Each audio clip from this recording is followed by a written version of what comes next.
So welcome to District 5 Advisory. See some new faces here tonight, so welcome.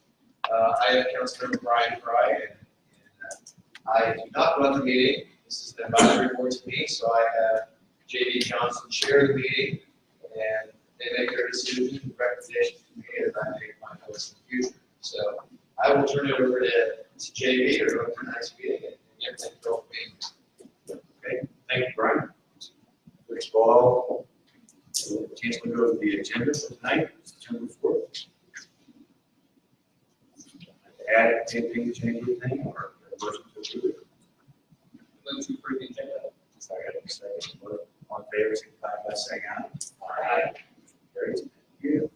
Approval of the minutes from last meeting, August 5th. Any changes, additions, deletions? Hearing that, a motion to approve. Second. Is there a second? Second. Okay, there's been a motion, a second to approve the minutes from August 5th. All in favor, signify by saying aye. Aye. Aye. Opposed, same sign. Carries. Thank you. Any off-agenda items?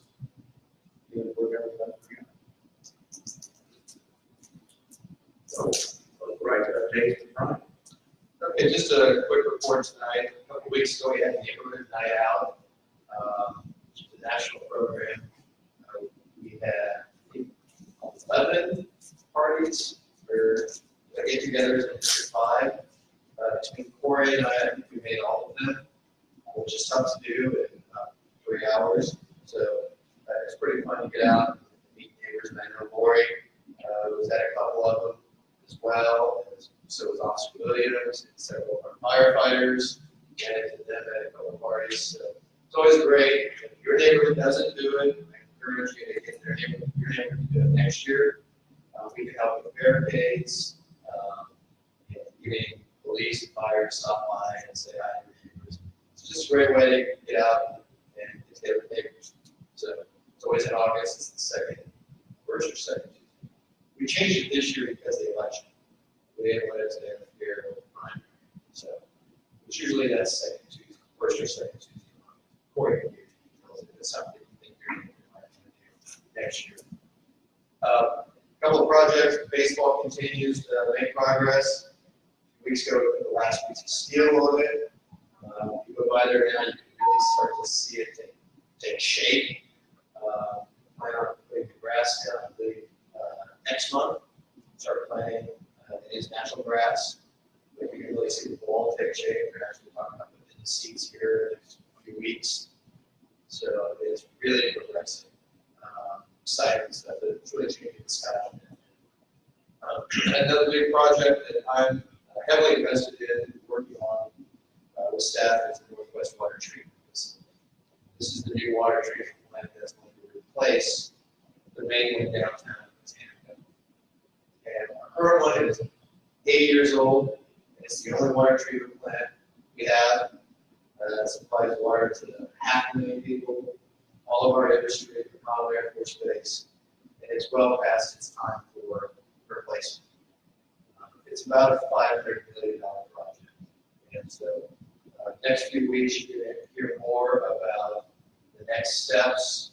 We're right now at 30%, which allows us to qualify for federal funding, which is extremely low cost financing for about 29% of the project. We have to submit that by October 30th. So we're 8 years from that date. And we'll also determine the guaranteed maximum price of what this facility is going to cost us. Ideally, we want to be under the 524. How much we can get under the 524, if that's even possible, that's what we're working on. We're trying to do this, making sure that we build the right size facility for our future needs without overpaying, without putting too much in. We don't want to put undue burden on ratepayers. Bottom line is we're going to be looking at an increase in your water and sewer rates, but we're trying to minimize it as much as possible. We also will have a new wastewater treatment plant down south that we have to rebuild in about 5 years. And that's about 350. So bottom line is these are large superstructures that are very expensive. And I know I shouldn't have used that, right?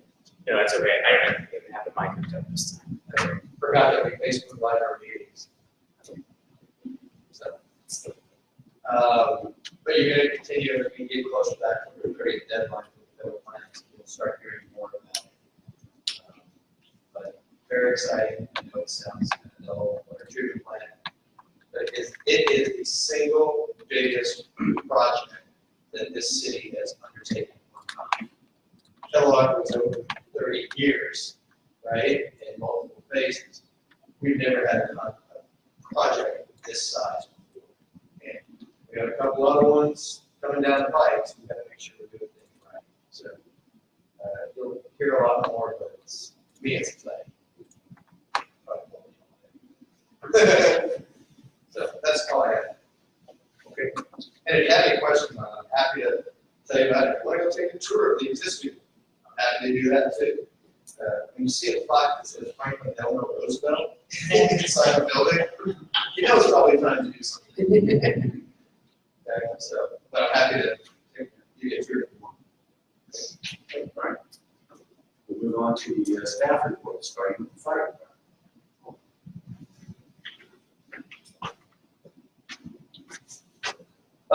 My name is Jason Mundell. I'm the acting captain today here at Station 21. And I will go over the incident numbers for the District 5 area. So we had a total of 298 alarms in August. 7 of those were fire alarm incidents, and I do not have a value or estimated value of loss. We had 53 service alarms and approximately 238 medical alarms during that period. The fire department right now is currently pretty busy cross-training the hazmat team and the technical rescue team. We're going to kind of team up and have 2 teams at 2 different locations. We currently have 4 members in, I believe, Jacksonville, Florida, where they were sent to with the state USAR team to assist with the hurricane efforts out there on the East Coast. So we have 2 of our rescue guys out there. One of them is Canine Handler. His dog does the search and rescue incidents. And then 2 members that are manning the new command and communication bus that the fire department got recently. So, anybody have any questions or concerns for the fire department? Thank you, Jason. Thank you. And move on to the police board.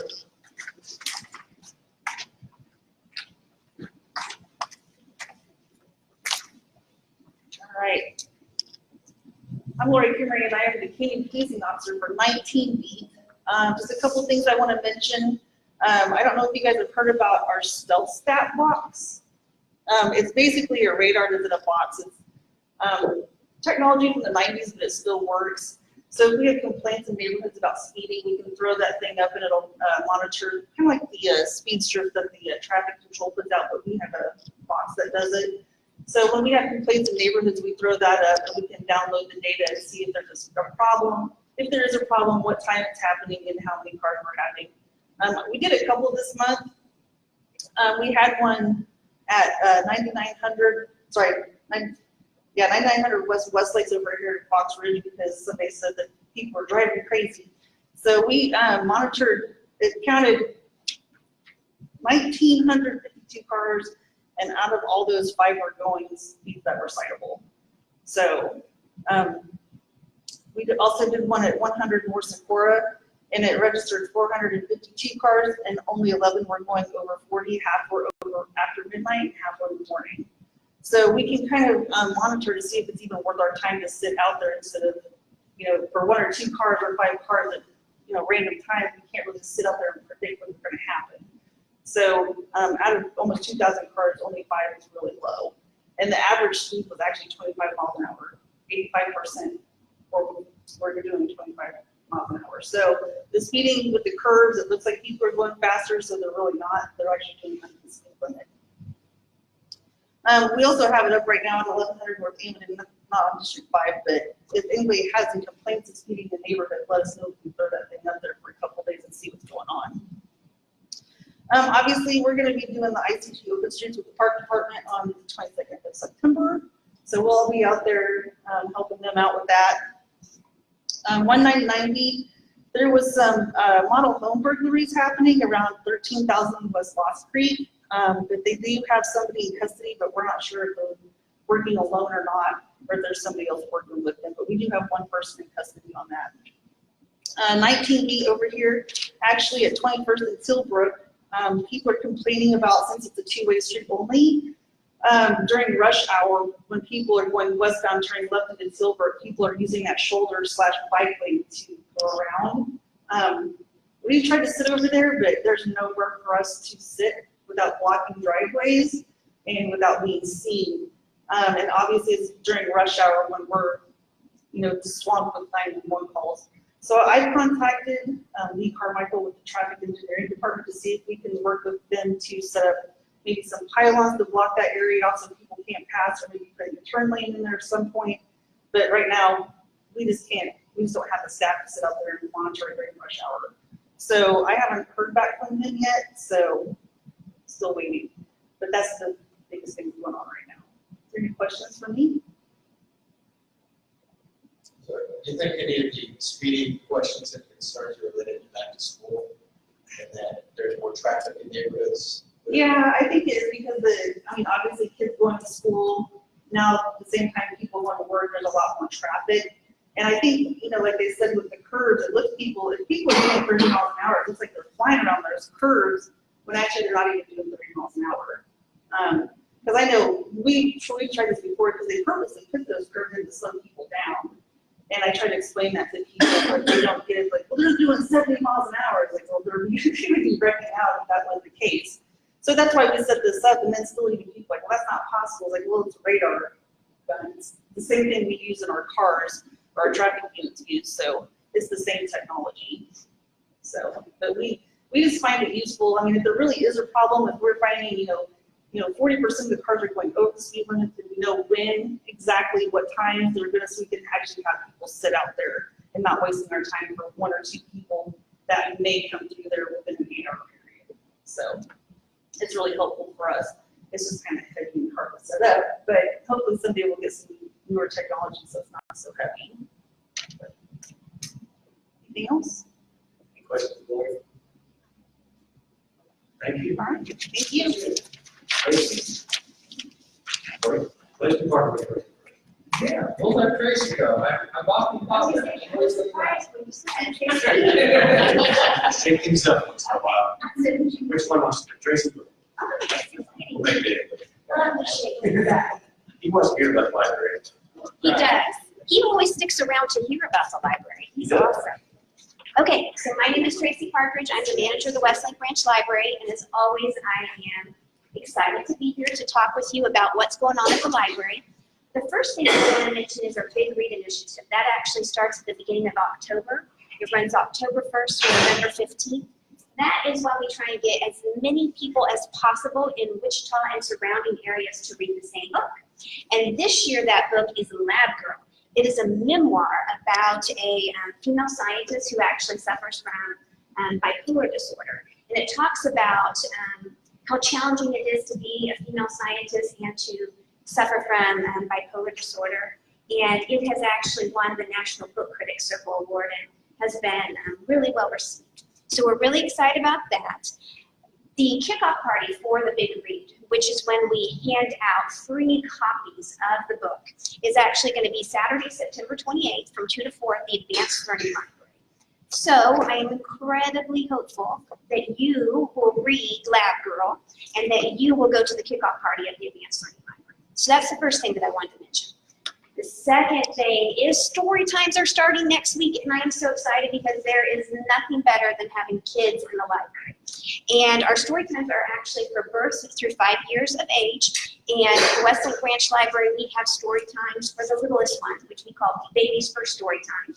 That's on Tuesdays at 10:30 then. So we look forward to seeing you and your baby there. Okay, but we also have preschool story time and nursery rhyme time. So lots of fun activities at the library for the little ones. Who here likes to read? And I want to see hands, because if you don't, I want you to lie to me. Okay. Thank you, I appreciate it. On September 12th at 6:30, we are having a program called Book Bonanza. This is actually a second program that we did. We did it actually in January. It was really well received, so we're doing another one.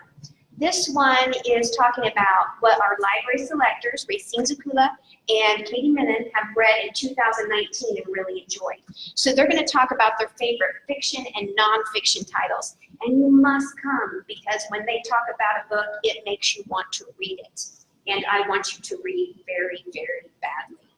Okay, the next thing that I want to mention, it's the 50th anniversary of Sesame Street. It doesn't get more exciting than that. With Elmo and Cookie Monster and all of those fabulous characters, and we are celebrating at the Westlake Branch Library on September 20th at 10:30. So if you have children ages 2 to 5, or you know children who are ages 2 to 5, and their parents will allow you to bring them to Sesame Street 50th anniversary at Westlake, we want to see you there. It's going to be awesome. Now the final thing, and this is actually on a more serious note, one of the things that I am actually very concerned about is Alzheimer's disease and dementia. And on Sunday, September 29th from 2:30 to 3:30, we're actually going to have an Alzheimer's Association educator come out and talk about the impact of Alzheimer's and the difference between Alzheimer's and dementia, stages and risk factors, current research and treatments.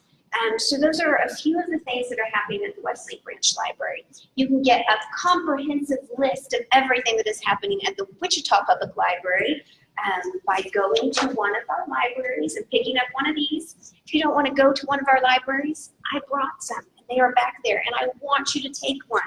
You can also go to our website at wichitalibrary.org and get a full listing of our events. Does anybody have any questions? What's going to be with the Sesame Street? I love that question, and I plan to see you there. September 20th at 10:30. It's from 10:30 to 11:15 for ages 2 to 5. It's going to be awesome. Anything else? Okay. Well, thank you so much. It was a pleasure, as always. Thank you. Thank you, Tracy. Okay. See if she says stays for her.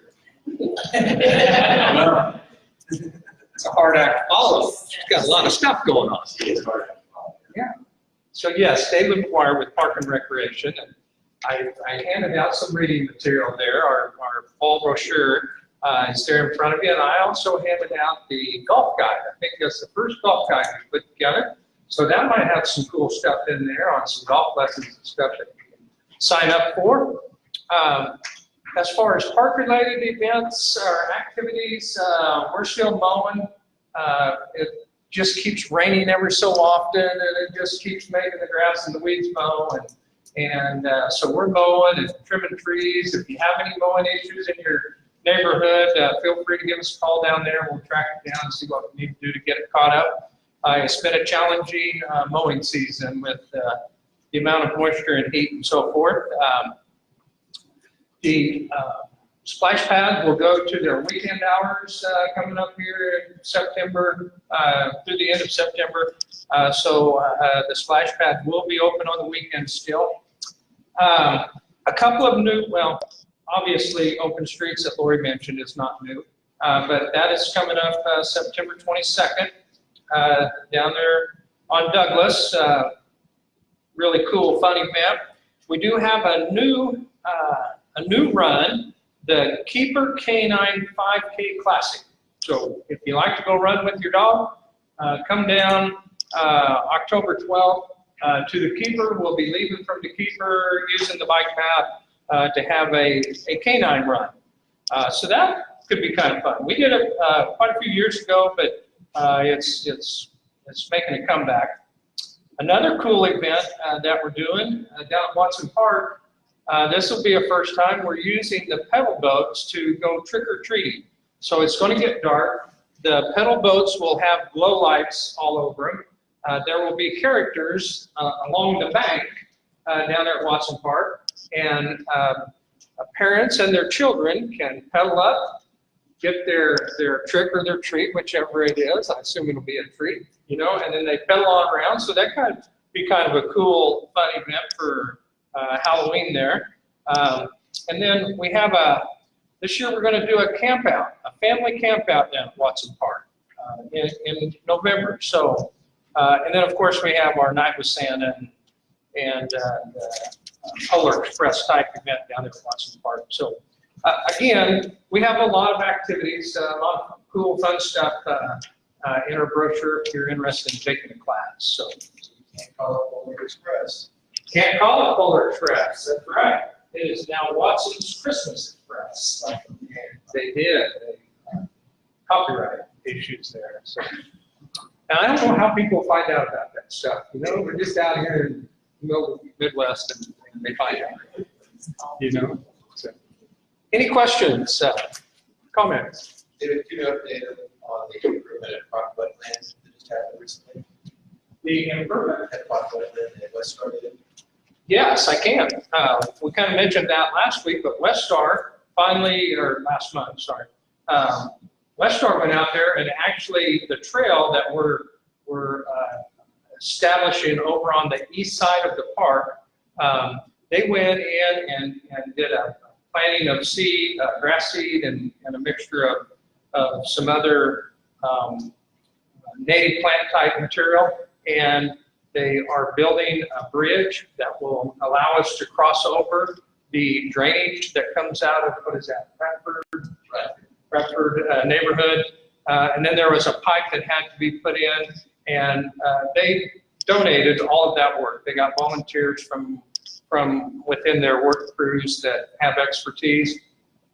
And so eventually that will get us where we can walk about halfway around the park. And then if we get funding and can finish up and come around to the established concrete path, you'll be able to make a full loop all the way around there and enjoy the wetlands and any of the other part of the park. So yeah, we've got that going. It's a mulch that they put in, right? Pardon me? Mulch that they put down on that path. We changed that up. The mulch is going to be very labor intensive to keep updated, keep it. So we are going with a short mud path, and eventually we will just establish a trail. And so at this point in time, until at some point if we ever put a concrete path all the way around, it's just going to be a dirt path. We'll keep it mowed down so that you can see the trail. So yes, we decided to go with mulch because you have to dump mulch, then you have to bobcat down the road and get it clear down there and stuff. So we went against the mulch. Sure.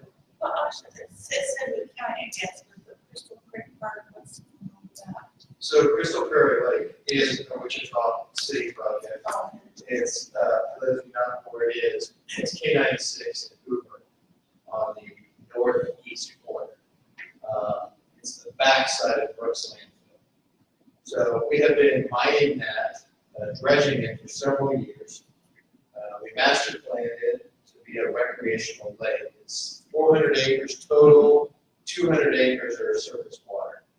And we are dredging it to a certain shoreline that is planned out and depths throughout.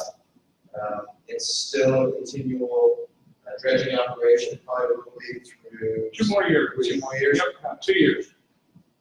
So therefore, there's no additional funding or any other plan right now for it. Beyond that, we'll get it dredged out. And like I said, we've got a master plan. The eventual amenities would include a public swim beach, a cableway park, picnic areas, shelters, pavilions for rental, lots of walking paths, fishing area. And hopefully the entertainment area. Right. Big festival lawn. But again, that's all master plan. We got to do the layout. But we are getting the specifications that we master plan. And right now, the material is harvested and resold, and we keep the money out of that. Yep. So that's the status of it. It's still a ways off, but. We had an interesting conversation with the Kansas Wildlife and Park folks today about getting some kind of a fishery established fairly soon. because at some point we'll get where we have a trail around it. Might not have all the amenities, but it can open as a park and become at least a fishing place. And so the Fish and Game have gone out and done some testing, see what kind of species are in the pond already and what they would need to do to make it a good fishing. We do have a master plan to work against. So, because of the demand of the sand is so. But I mean, and again, driving by it on K96, you can see it starting to really take shape. And the style is what we're calling a prairie fingerling. So all the inlets and all the coves are designed to be replicated of what we find on Kansas Prairie. Basically, the coves that are on wind. So since the ground we always character short. Very deliberate. Any other questions? Yeah. Yeah, I had an additional question on the park wetlands. Is there a plan to remove the median from where that parking lot is on the north side of the park wetlands park? Because you can't turn into it going westbound, and you can't turn out of it to go back west. Right, so right now, it's being delayed until we can get a better idea of the ultimate footprint by Slauson. Okay. Because Slauson is planning on developing the area to east and west of that drive. Okay, so right now there is a space between the park and Bradford that they can put in light office, Okay. and then to the west of the parking lot, they've got office and retail design as well. We're waiting on where those curb cuts, the drive that we have now is temporary. Because that entrance may or may not be where it ultimately lands based on the rest of their development. And so they are working through that. That's why we had to cut the median on the street. We don't let it be work that we might end up being misplaced. Okay. But we did put that temporary drive in to accommodate parking. You just can't access it going westbound. Right, we gotta get that. I go turn around. Yeah, it's one of those, we do it now, then it changes, and Sure. we have to change it again, so. Are you turns allowed there on that street? I have been. Turn there, yeah. Yeah. Well, the police officer's not here. No, it's not a non-U-turn posted. Okay. I didn't see it. So. Thanks. Good enough. Thank you. Okay, thank you. Public Works? Should have, in public works, we probably answered it as well. They always have to fill that. I printed it out and must have forgot it, so I'm just reading off my laptop here through the notes. Sean May, Chief Design Engineer for the city. 2019 Pavement Preservation Program, residential streets. Pavement prep work will start and continue through the fall. We'll do microsurfacing in 2020. Arterial streets, there's 2 in this area. It's central from Stafford to Mays Road. Stafford is a half mile west of Mays, and Tyler from Maple to Second. So that'll connect into the work that we just completed north of there and go down to Maple. Both of those, the pavement prep work will start this fall, and asphalt overlay will be in the spring of 2020. Hoover bike path from Sedgwick County Park and Zoo to 29th Street. The design concept's been approved by DAB and the City Council. We are working through the design. One of the things we are looking at doing is pulling out the signal piece. If you remember the section of the path, we're actually going to have to acquire some right of way, and those negotiations could take a while depending on what the property owner thinks about what our offer is and what they think the impact of their property is. So we're looking at doing the signal ahead of time. If we bid the project together, you wouldn't see much different. There would be a different contractor doing the 2 different components of it, whether it be path or whether it be signal. The signal is warranted now, so anybody that's going in particular southbound on Hoover would be able to get onto at some point much easier, especially in rush hour conditions than what they are now.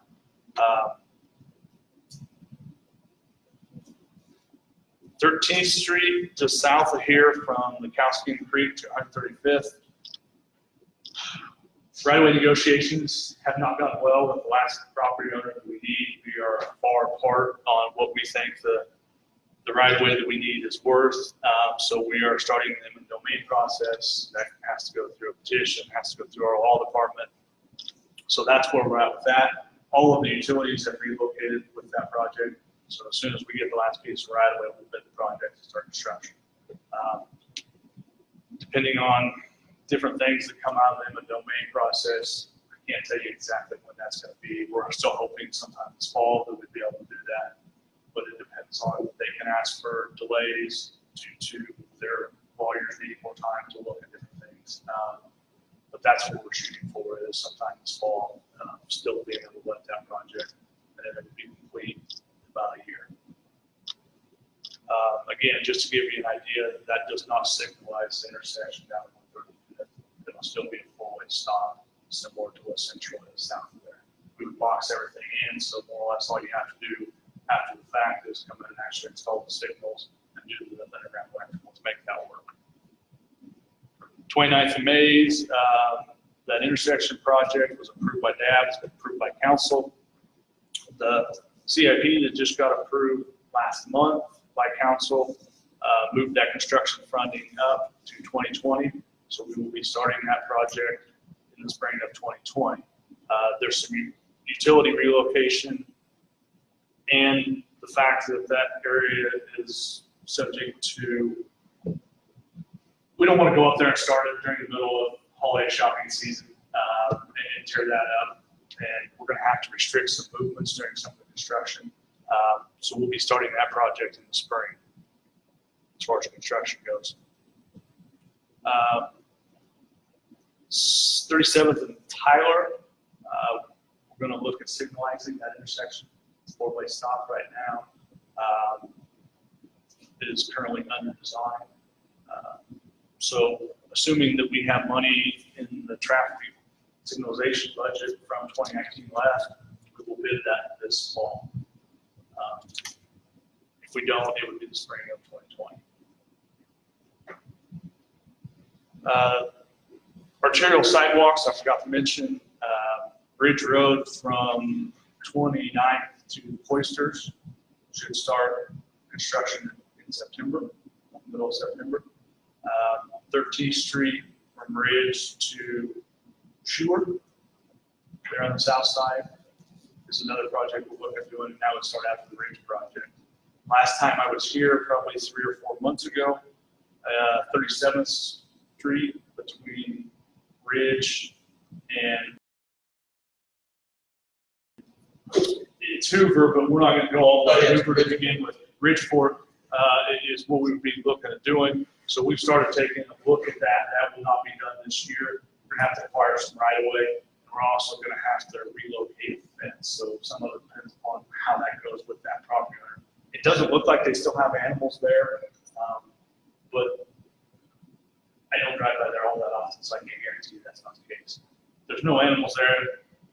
Moving the fence is probably not the end of the world. If there's animals there, it can get a little bit tricky. But we are looking at that. That would be funded out of probably the 2020 or 2021 arterial sidewalk fund.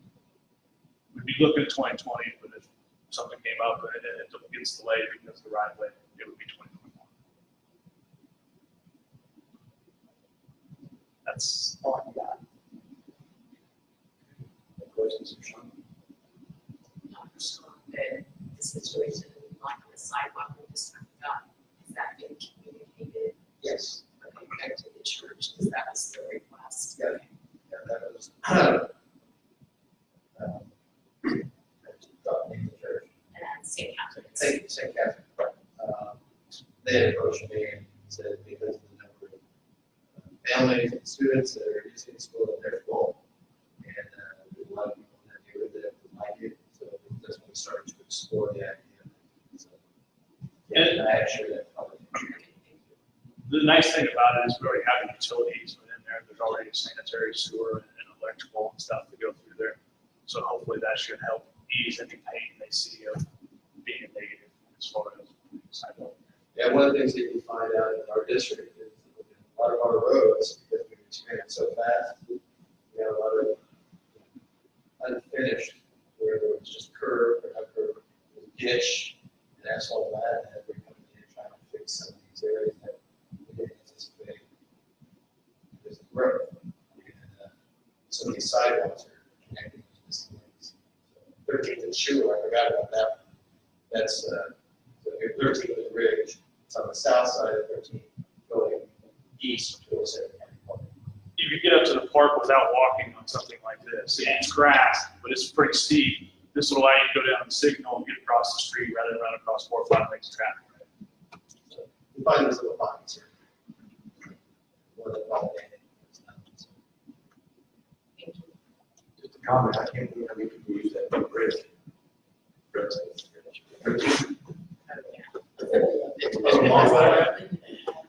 It's back all the way up the bridge to Ridge. The other one. Solid colors. Yeah, and I used to walk through the park and zoo quite a bit, and it gets pretty busy in the evening, if going westbound too, so, yeah. Okay, thank you, Sean. Yep. Do we need a motion to approve the staff reports? Receive the staff reports? Motion to second. Thank you. All in favor, signify by saying aye. Aye. Opposed, same sign. Motion carries.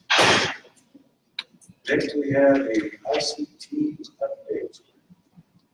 So if I may, before Malachi comes up here, you've heard me talk about the ICT pilot program.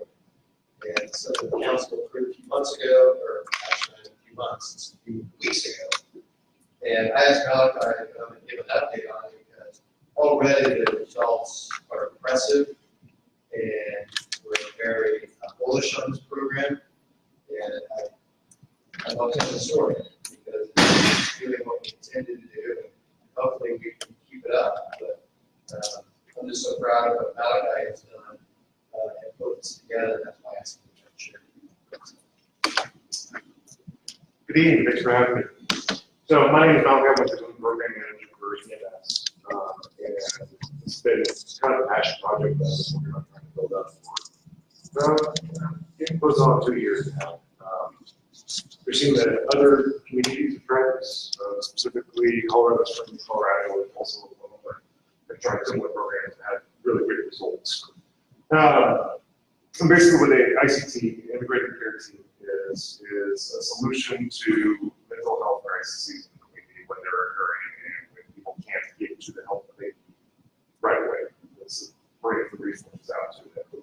The team is comprised of a qualified mental health worker who is licensed master's of social work from here, a law enforcement officer, and that alternates between the officer from Wichita Police Department and a deputy from the Sheriff's Department. Both of them are crisis response team or crisis intervention trained, CIT trained, which gives them the tools that they need. And then the third component is a paramedic to deal with any medical issues that are there.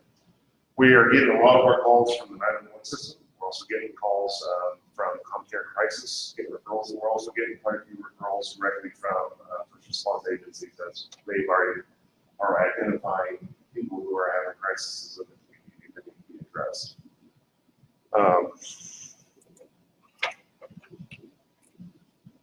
So,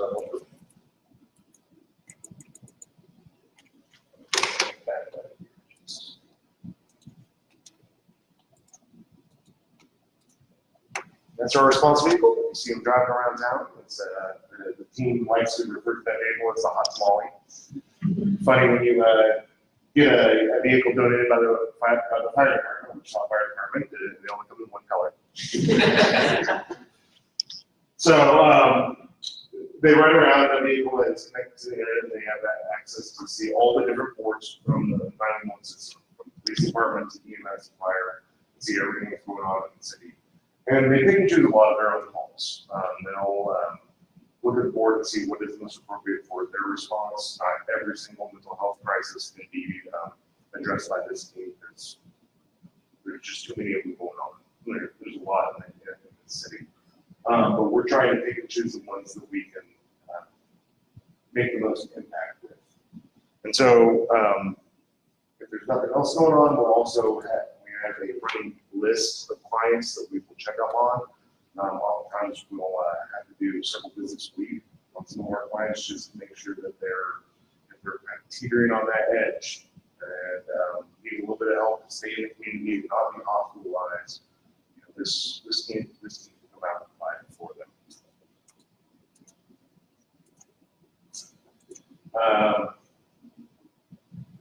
I want to differentiate real quickly that this is a different program than the local crisis unit. The local crisis unit is ran by ComCare, and it's just ran by that department. And that one is, they will send out a qualified mental health professional plus a case manager out into the field to address people who are having mental health issues but can't make it into the ComCare crisis center themselves.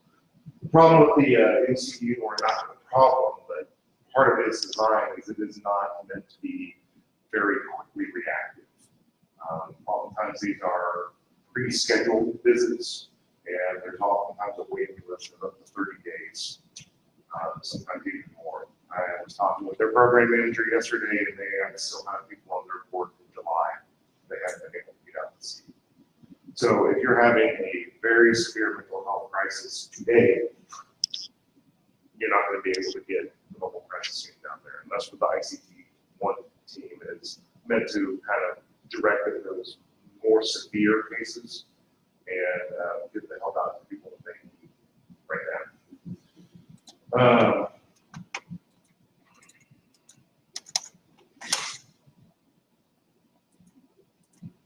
Maybe. I'll just talk a little bit about it. So we're Advance your slide if that's what you want to do. okay, advance again. Do what? Advance again. So, these are all the different things that we're tracking with the team. There's a lot of words up on the slide, but this is really different type of outcomes that we've identified that come from this. And they really kind of fall into three broad categories.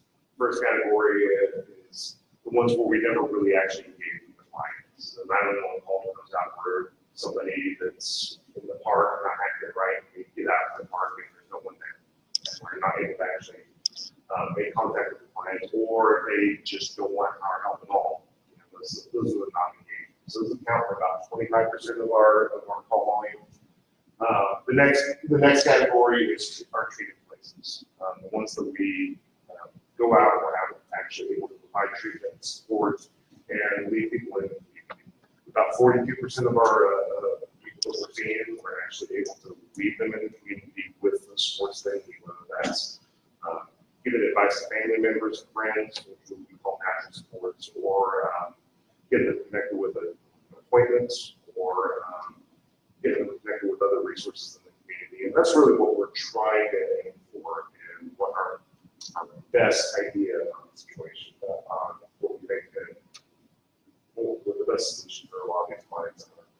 And then the last one is transports. And those we will transport in the van if they are medically cleared. If there's a medical problem, they need to go by ambulance. So we do a few handoffs to EMS and to law enforcement. But once they're medically cleared by the paramedic, we can take them where they need to go. Now, we're not a taxi service, but we will do the right thing at the right time to get somebody the help that they need. And so a lot of times we transport to the emergency department, or we're trying to avoid those trips when we can. Some people do need inpatient hospitalization, stabilization. That's what we do for them. We will also transport them to other places that they need. Transport them to the Union Rescue Mission, into the ComCare crisis, and to Sober centers, and to all sorts of different places, just based off of what the client needs for their support right now today. So as that's played out, we have been up and running for 30 days now. We started on August, actually more than 30 days now.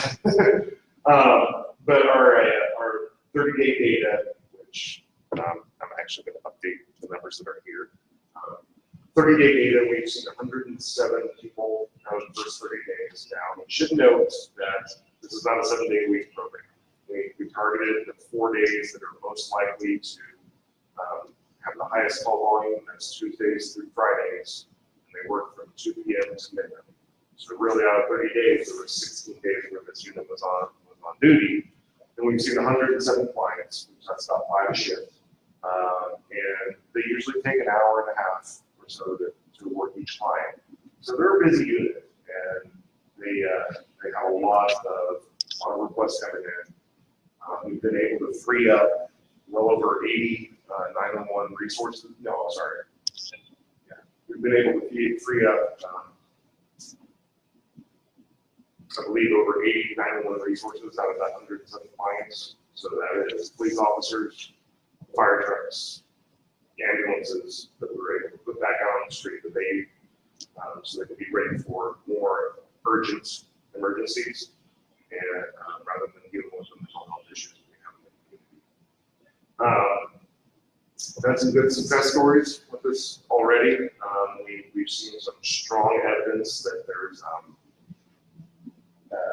that this particular group, with that broad view of the whole system, where you have that medical aspect, you have the mental aspect, and you have the law enforcement aspect, and all three of those points of view together, teamwork together, we've been able to do some things that just frankly wouldn't have been able to be done before. Go forward. Yeah, go ahead, go forward. So we'll go to this one right here. So 2 stories that I want to share with you guys that kind of illustrate where we've already seen the value of this program. The first one was a 23-year-old female who had experienced the very recent traumatic death of a close friend in a car accident. She was obviously distraught, and she was feeling suicidal, and she was self-medicating with alcohol and drugs.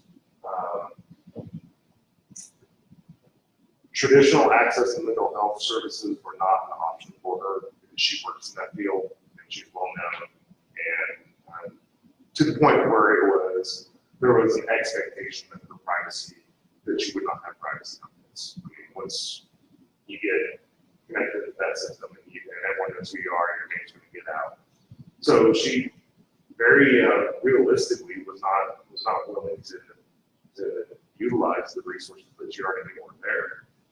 We went out there in the sensor and we were able to, first of all, medically clear, make sure that the alcohol and drug use wasn't anything that needed any medical intervention. And then we started problem solving on what we could do to get rid of that stuff that she needed.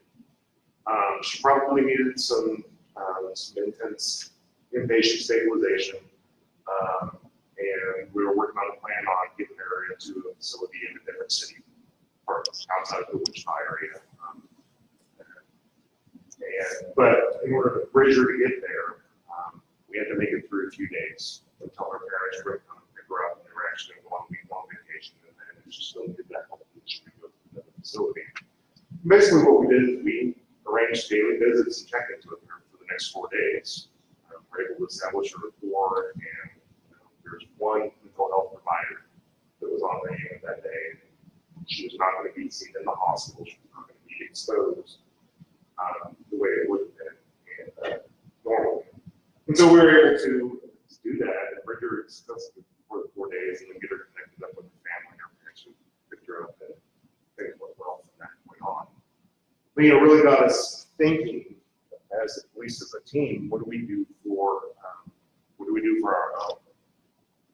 I don't know, culturally, what's the likelihood of getting one of your guys to go to St. Joe? I know if it's an if it's a paramedic or if it's a police officer, that's not going to happen either. What do we do for our own? I don't say that this is the actual solution, but it's a potential solution that we didn't have before. Maybe we bring the help to them rather than, because there really is some very real concerns about privacy issues when we're talking about our own. So the second story was an elderly homeless female who out in the sun, and she had received severe second-degree burns to her legs, sunburn, and she had a lot of underlying mental health issues, and She was generating about 5 calls a day in the 911 system. People would drive by and they would see her washing with storm drain water. And she's obviously not well. She's obviously very injured. But her response whenever the police or fire and EMS went out to her was, I don't want to talk to you, I know what my rights are, I don't need help, period. And she would just refuse to engage. So we actually did some pre-planning of this patient. We brought in officers from her beats. We talked to our medical director, Dr. Gallagher. We actually sat down and came up with a game plan of how to engage her. We contacted the services that she does utilize. There's some private organizations that she will actually talk to. And got to know the people that know her. And we were able to actually go out there and do some pretty high level decision capacity screening and do a pretty in-depth mental evaluation of her under direct guidance of a physician. And what we were able to identify was that her mental illness was bad enough that she didn't actually believe that the injuries that she had sustained on her legs were real. She interpreted those as being just another manifestation of her normal day-to-day hallucination psychosis that she had. Well, at that point, she didn't truly understand the situation. She can't truly make a choice for herself in a legal sense. And then we were able to utilize the police department doing a voluntary hold and to break in where she had a great, remarkable recovery and was actually able to get those wounds treated without, and had a systemic infection treated without the need for surgery. And then she went on to get the conditions again. It was, these are just a small smattering of examples of things that we've been doing. There's a lot of outside the box creative thinking. This is going on with our team, and we're seeing great results. I want to make sure that you guys were aware of it, and we're waiting for a 90-day pilot program. So a couple of key takeaways. This is a collaboration between 7 different agencies. Sedgwick County and City of Wichita, between our fire, police departments, and EMS, the Office of the Medical Director. Everybody collaborated and came up with this solution that Dr. Gallagher and I had seen in a couple of other cities. We're doing this without wasting any tax dollars. We're using existing resources. The vehicle was donated, equipment was donated, staff is identified using both of the existing hours, so we didn't add any staff. But the members volunteered for it, if I remember correctly, a lot of them. They see this as another way to help with the real wellness issue we have. This is not the final solution. As you said, this is a pilot.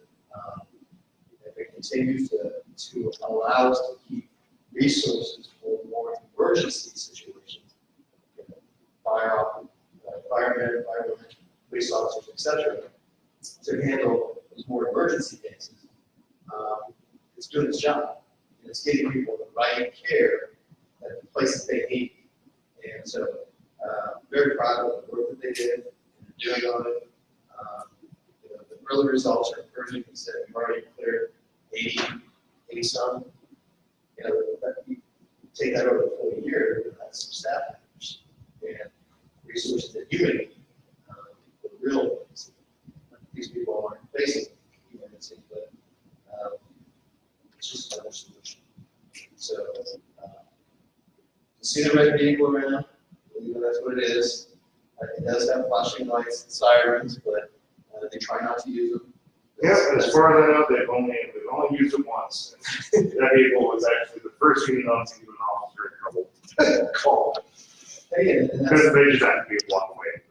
And that's going to happen again.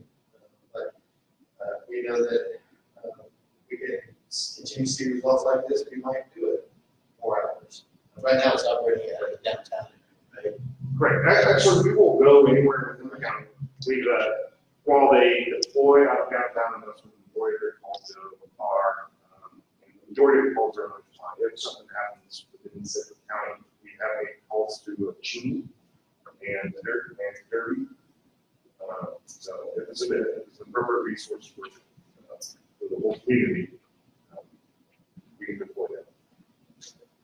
The hours that they're operating Tuesday through Friday, is that because that's when staff is available? You said that's when the most need is there? So we actually looked at the 911 data when these call types come in. I was fully expecting it to be, I think everyone involved was expecting it to be the weekend. And maybe rolling over into Monday, maybe Friday, or even Friday. What we actually found when we looked at the data though was Tuesday is the busiest day and it tapered on down to Friday. And then Tuesday to Friday was the busiest portion of it. Everyone in the room was surprised at that when we actually looked at the data, but that's kind of the nice thing about looking at data rather than listening to our guts. So, yeah, we did very specifically pick that time frame because that's what the banquet's on. I think that is just people that are busy on the weekend, they've had fun, and do this, now they're depressed, they're sad, they're lonely, they're. Don't know. Again, it goes against what we all making the assumptions that there's less services available on the weekends, we figure the demand will be higher. It's not how it actually played out. Other questions? I had a question, but you guys answered it, it was about your location and how far the outreach you had and the answer that you. It seems, I work downtown, I'm not too far from that area, and there's a lot of homeless people. And actually right outside our building where my office is located. And I just recently learned that there are other communities that are living their homeless people up and bringing them here to Wichita and dropping them off. And honestly, you can see who those people are on Broadway by their new book bags or their backpacks and things like that. I just didn't know if you all had heard that or knew about that, but. Yeah, we're aware of that. Okay, well, Tempe, Arizona brought some people in recently, and the reason why is because Wichita has such great resources. Is it can say, well, a friend of mine struck up a conversation with one of these gentlemen that just come in Tempe, a quick trip at Wilson, Washington. That's how I heard about it. Yeah. I know the sheriff is working a lot on that particular issue. I think he's getting a lot of insurance, or he has a lot of insurance about the possible wanting to see the hospital and their district during the process. That's exactly which I did originally. But he's working diligently with the state. Trying to I was just surprised it's outside of this, state or whatever. We had a similar situation with discharged felons getting dropped in Wichita because of the resources that we have, more than the crimes that are being committed. So we've been talking with state officials about making sure they're discharged to where they originated. But you have people committing crimes that don't have the resources for rehabilitation in their own counties. Where do they go? They go to resources. They haven't really obviously in Kansas City, and now it's starting to affect us. So whether it's homelessness or discharged felons, this is a community that takes care of its people, and we should be used to that. That's probably the right word. Taking advantage of it. Right. So, but it's a continual challenge. Chief Rand will say mental health is one of the biggest things they deal with. Find different ways to find solutions. Do you foresee a pilot or more of the taking care of your own after you found out that there was something there? I would love to explore that. That's going to be probably its own initiative that's going to take time to develop.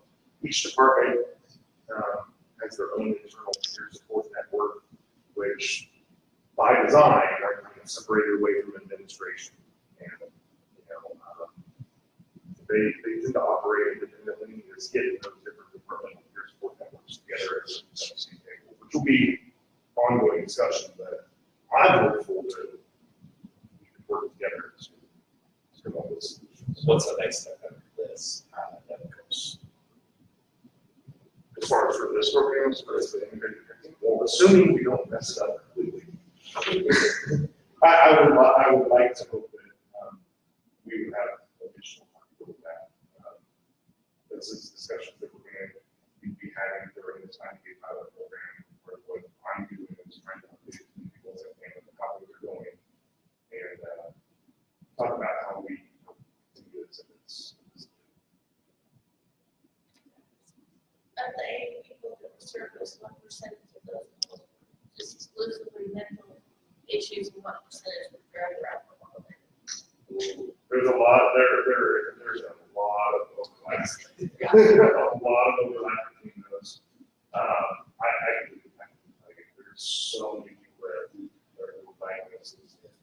The medications for mental illness, I mean, it feels so bad. A lot of times people treat it with drugs and alcohol instead, feel better, on those. There's a lot of overlap. We do have the ability to do drug testing and do blood alcohol testing in 1 unit. Only had to do it a couple of times. Everyone in the team is well trained and well versed in both. So we realize that those are overlapping areas. I think we kind of went over the slide, but how many of those were treated in place? 42%. So that means there wasn't an additional drain on the hospital or the jail or mental health, the home care. We were able to take care of it adequately. Which is a great high. And most of the ones that are new to the hospital, the majority of the ones that are transferred to the hospital have an involuntary compliance. So there's not really a negotiation on that one. It's just been an order that's been signed by a you are put into mental health inpatient care. And so that's the way that the system is built right here. We haven't found a solution for that one yet, and I don't think that there really is anything other than what it is. So. Thank you. Any other questions? Malachi, thank you. Thanks for having me. We appreciate it very much. Is there a motion to receive the file? Second. All in favor, signify by saying aye. Motion is approved. Thank you. Cheryl. Riverfront. Everybody knows Cheryl. Everybody knows Cheryl. Corey, is that the, do you have the slide show from the other day? I do, yeah. Okay, I got a new one on here. Do you want to mess with it, or I can look for that one? I can look at it real There's fast. a PDF in that, so. Well, thank you for the invitation to be here. I'm Shelley Pritchard from the Wichita Community Foundation, but I'm just one of several organizations that are involved in this Riverfront Legacy Master Plan, so it's kind of a long name. And I do have some cards that have the dates I'm going to talk about that I can go over as well. So I should follow the librarian and say, how many of you love Wichita? Yay! Okay, all right, so we're going to have a real problem if somebody's sitting around the stage. So I've been at the Community Foundation for about almost 7 years now, actually. And this is a very different project for us to be involved in. And the partners are the city, the county, downtown Wichita, the foundation, the Greater Wichita Partnership, the Chamber, Visit Wichita, and then W, which is the, it used to be Young Professionals of Wichita Group. So, all right, thank you so much. Okay, yeah, okay, that's fine. Did you want the PDF instead? No, this is fine, but it works. So we have this beautiful view of our downtown Wichita. And I love that tagline, one river, one vision, and one master plan. We've had lots of plans, there've been a lot of things, and I'll have a slide in a second that shows you how many times we've studied that. And we really think it's time that we move on this. And all of these organizations put funding into the process to fund the plan, to see what's coming up. So this is the map of the area. You can see the baseball park in purple, some of the Riverfront Village, the library, is, well, there is green at the top, you can go get your free copy book if you agree. And then the area in blue is Riverfront Legacy Master Plan. So the interesting part about this is the dotted line below that is privately owned property. And the developers who are involved in that, who own that property, are also involved in the discussion. So, and really everybody's at the table that we think needs to be there. So it goes from Kellogg to Douglas, and then River over to Main Street. I tried to move somehow, sorry. Thank you. Thanks. Okay, so there's just the groups that I walked through earlier. I can just, do you mind? No. Okay, all right. Good. So, next slide. So these are some of the studies that have been done literally since 2013, with the most recent being the Century 2 Advisory Board that was formed by the mayor that came back with the recommendation of the convention center at Century 2 won't work for what they're designed to work for. And then I should have started out by saying, we're not saying tear down Century 2. Everything is on the table as a possibility. That's been a real misperception that we've come into this with some preconceived notions, and we haven't. So. This is the team. So we've hired a consulting firm called Populous that has done some work with us before, and then they've got some subcontractors. Amber Luther in the bottom left is the primary contact. Todd Booth is one of the principals of the company. Populous is based in Kansas City, but Todd's from Hutch.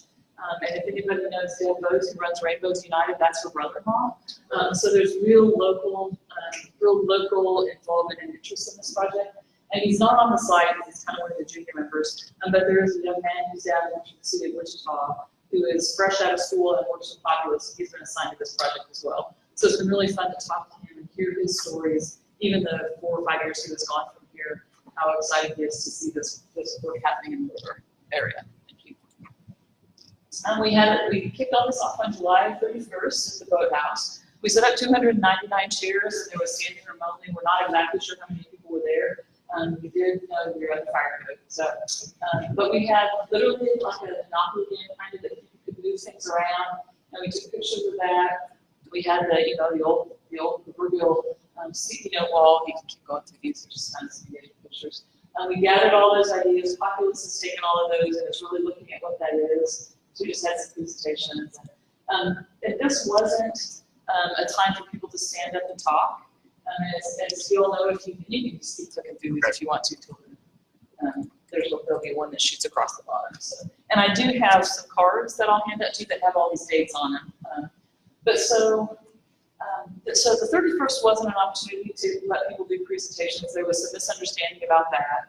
But there's going to be plenty of opportunities to share that. What I started to say, if you all visit Councilman Fry at city council meetings, that get a time limit, some of that kind of stuff. And we're going to have a few of those situations because some people just have a really particular agenda that they want to push and want to make sure that everybody has time to talk.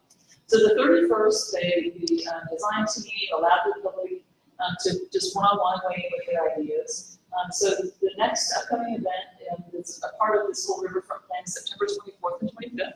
And we're calling them Urban Explorations, or Walkshop, which is kind of fun. But there's going to be a whole area mapped out around Century 2 in case you've never been there. And to see some things like really how hard it is to get from Century 2 down to the waterfront, and some of those kinds of things to help people envision and think about what those are. And these are all on the card, but they're going to be on the 24th at 5 o'clock and at 6:30 in the evening, and then on the 25th at 7:30 a.m. and at noon. So we try to give everyone with work schedules and families and whoever would like to come. The design team folks, Populous, are going to be there. So we'll have a guided tour with some stops along the way to talk. And then there'll also be the opportunity to stay as long as you'd like to share your ideas and talk about what you'd like to see go down. We've been saying to imagine what could be and understand the realities of the space. Working at the community, well, a perfect example, if you saw the announcements yesterday, that through the Community Foundation, Westar awarded $375,000 to nonprofits in the community. We had $2.7 million in requests for that $375,000. So just like in our world, and I know in my own personal checkbook, there's always more bills than there's to be money. And so we have to be realistic about what can happen there. So that's the end of September. And then mid-October on the 17th, the folks will come back again to present their research and the studies. And there's going to be another open house. Go back one. Oh, I would Well, say that's these not actually okay. Yeah, have, that's fine. I just noticed that they have all the Yes. times on Yeah, there. it's all so. on there, yeah. And so that open house, and we don't know where that's gonna be yet, we know it's gonna need to be a bigger spot for open house. But that would be an opportunity to really look at the data that has come back, because, so Populous is the main contractor, and then they've hired 2 subcontractors, one is named RC Elco, and they look at the economic, they said they're like the boring people of this, but this is what's really gonna be the driver, is they're gonna look at what kind of business will Wichita and the region support in that area. So, we're looking to look at restaurants and bars and commercial and retail and what will make sense in that space, especially as they encompass all of downtown Wichita and the baseball stadium right across the river.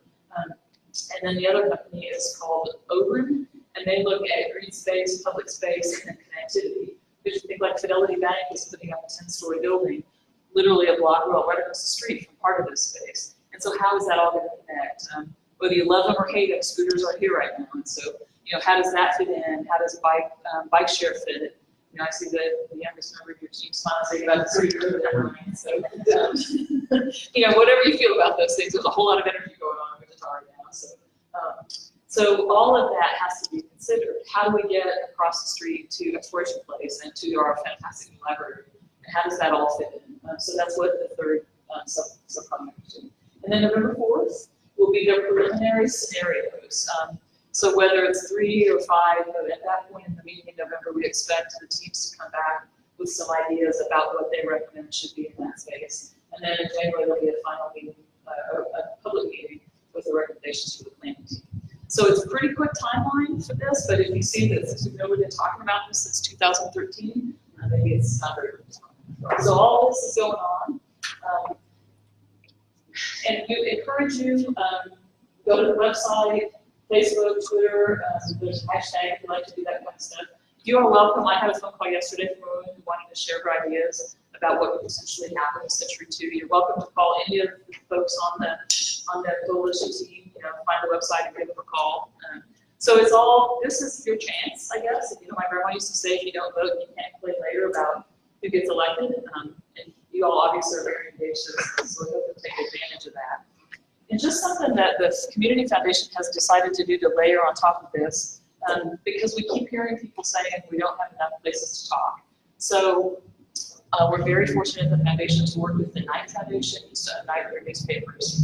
And we've asked them for funding, and they gave it to us, to do additional, very intensive community engagement, especially in September, and then a little bit more in October and November. So if you saw the paper last week, you saw the Dale, the artist, and these 2 big containers sitting on Kennedy Plaza in front of Century 2. So they're shipping containers. And literally right now, he's down there painting a river on one side of it. And we've got some really cool stuff we have planned there. It's all going to kick off this Friday, I think at 4, I'm not sure, 6:30 to 8:30, I'm not sure. It'll be around lunch and all these days. But so this Friday, we're going to launch it, but we're going to have some food trucks and activities there. We're calling it the Legacy Lounge. The city has been awesome with the department was still here. They mowed the area. So there's going to be these big containers to get people to talk. But more importantly, there's going to be some big signs, like 4x6 signs that have a little bit of information about what Century 2 is and the history of our city. And then there's going to be some visuals of Greenville, South Carolina, Chattanooga, Tennessee, and Tulsa, to think about huge projects that those cities have done and help Wichitans envision and think about what can happen. And then there's a board that has all this information on it, and there's going to be literally a mailbox for you to put your ideas in there. And then, so we'll be there on Friday night. We've been working with USU 259, and they're going to bring down some 3rd graders, and we're going to have business people in Wichita. The Blue Bench idea that they did all summer with a retired person and a student, we're going to have one of us kind of old people and students have them tell us what they'd like to see in that space, because that's why we're doing this, is for them. And then we're going to get open streets. That's been a popular thing here, but we're going to have games and different things at open streets. In that green space there, right from the Century 2, we're going to have some chairs and some hammocks to help people think about what would I do if I came down to the river. We have some fun surprises for the little fountains that are in front of Century 2. You can't get in them. We promise the city we wouldn't do that, but we're going to try to, even in that small water space, have people think about what they could do in that area. So open streets, and then also chili cook-off. And we'll have people on the ground asking questions, in fun ways, taking your feedback, and then continuing to encourage people to give feedback in whatever way they feel most comfortable with. So a lot going on in the next few days, so. Any questions? Questions for Shelley? Well, thank you, thanks so much, Ed. And I appreciate you having me. If there's other groups that you're involved in, and you want to have us come and talk about this, happy to do that as well. You really are okay with this call? Absolutely, I am, absolutely, yes. You might regret. You want to go by phone number? 264-4880. So here, we talked earlier about the infrastructure of the water treatment and wastewater. This is the next single biggest decision we have, based on the best opportunity to advance our city, beyond the basics, streets, water, fire, police. This is what makes a community above and beyond the next year. It's a real opportunity to do something fantastic, and probably the most engaged that we've ever been. So encourage your friends and family to get involved, and young, old, everything. We need it all. So, That's interesting, I did say, we're really doing this for economic development. We want the raceways, but we know, for your kids to stay here, they need a place to go, they need to feel that kind of engagement. And we, yeah, it's gonna be nice to have the arts center or, a convention that can manage people now, but it also is huge dollars. So the arts groups can generate how many $1 million to invest in, what we do, bring that in, and line thing, at the big scale. So, it's nice, pretty perception stuff, but there's huge economic underlying for this. Thank you. Great, thanks, Shelley. Got a motion to receive the file?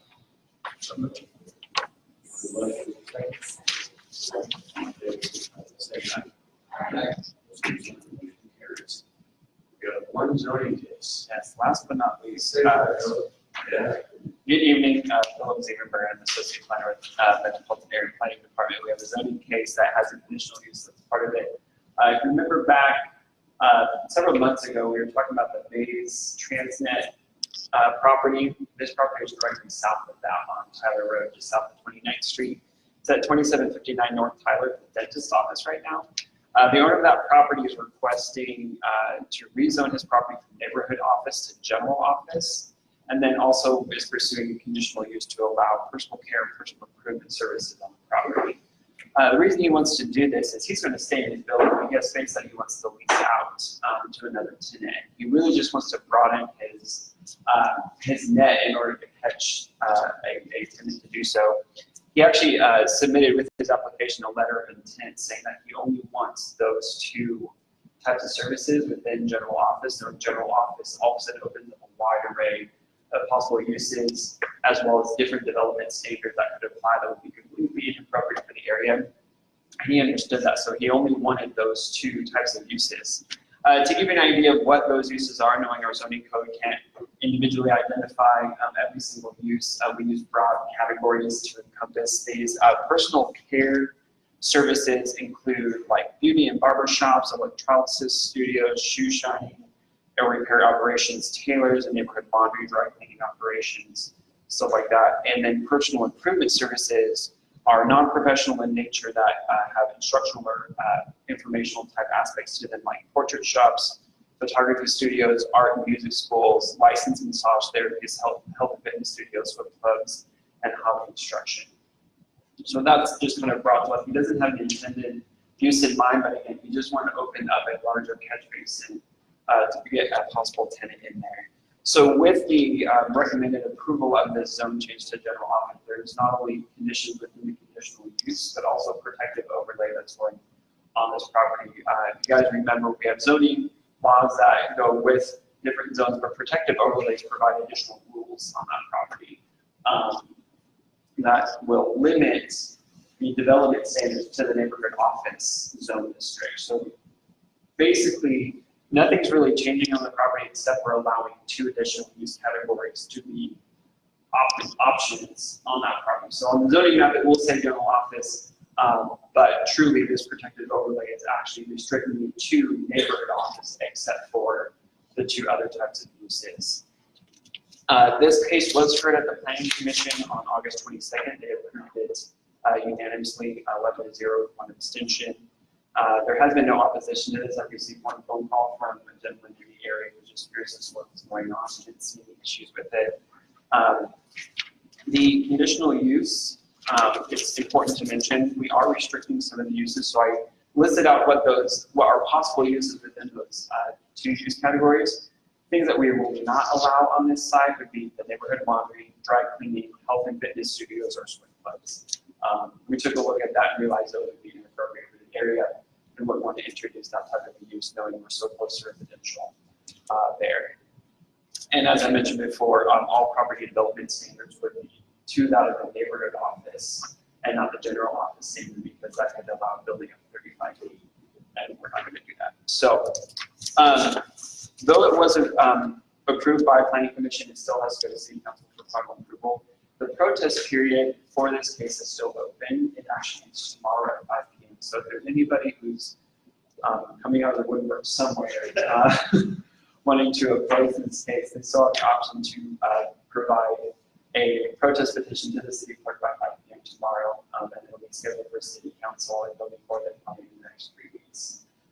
With that, I can stand for any questions.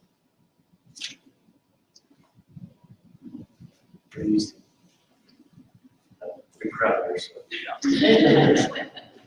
Okay, any public comment? It's not in my neighborhood. Okay, we have a motion to approve. Is there a second? Second. All in favor, signify by saying aye. Same sign. Thank you, Philip. Thanks, Rick. Final comments? I have one thing I forgot to mention. And Rachel went through this last year. Civic Engagement Academy is starting up again. Beginning in October.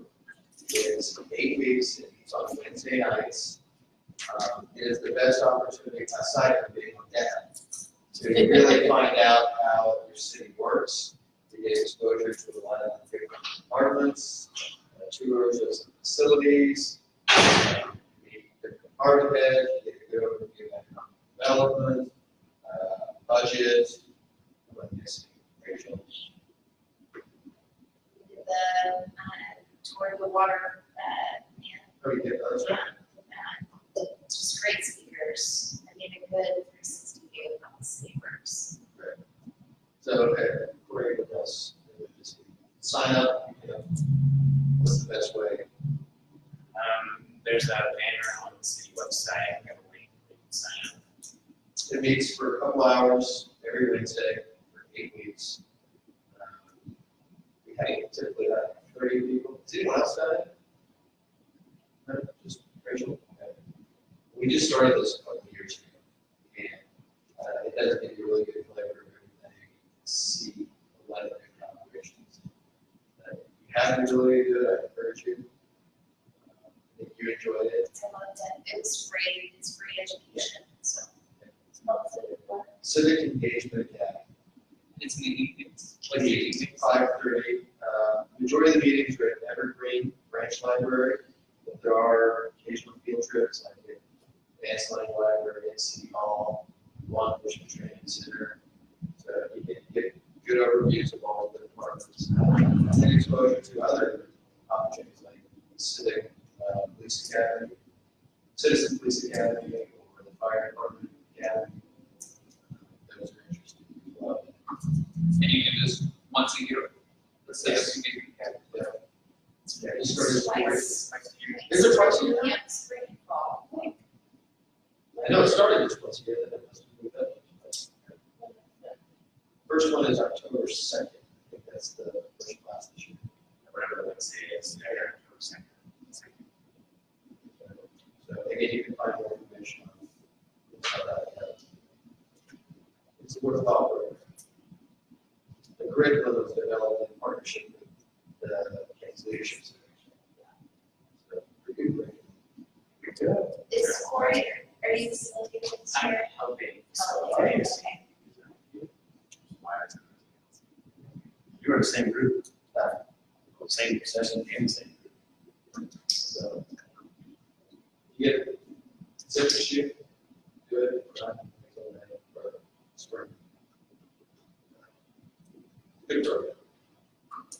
people get engaged, more people get active, start developing more leaders. Or better. More better. More English teachers, more better.